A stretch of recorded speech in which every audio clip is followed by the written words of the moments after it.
തളിപ്പറമ്പ് പൂക്കോത്ത് തെരുവിലെ മാനേങ്കാവ് കളിയാട്ട മഹോത്സവത്തിന് ഭക്തജന തിരക്കേറി. ഉത്സവം ഇന്ന് വൈകിട്ടോടെ സമാപിക്കും. കളിയാട്ട മഹോത്സവത്തിന്റെ ഭാഗമാകാനായി നിരവധി ഭക്തജനങ്ങളാണ് മാനേങ്കാവ് ക്ഷേത്രത്തിലേക്ക് എത്തിയത്. ചൊവ്വാഴ്ച രാവിലെ 5 മണി മുതൽ പുള്ളിക്കുറത്തിയമ്മ, ഊർപ്പഴശ്ശി, വേട്ടക്കുരുമകൻ, വിഷ്ണുമൂർത്തി, കുണ്ടോർ ചാമുണ്ടി, തൊരക്കാരത്തി തുടങ്ങിയ തെയ്യക്കോലങ്ങൾ കെട്ടിയാടി.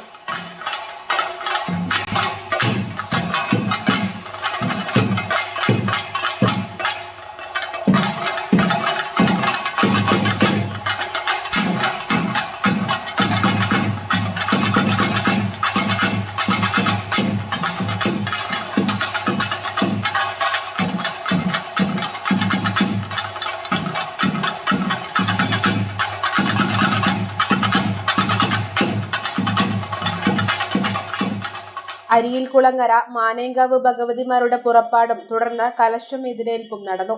ഉത്സവ നാളുകളിൽ വിവിധ കലാപരിപാടികളും സംഘടിപ്പിച്ചിരുന്നു. സമാപന ദിവസം അന്നദാനവും ഒരുക്കിയിരുന്നു. News bureau, Taliparamba.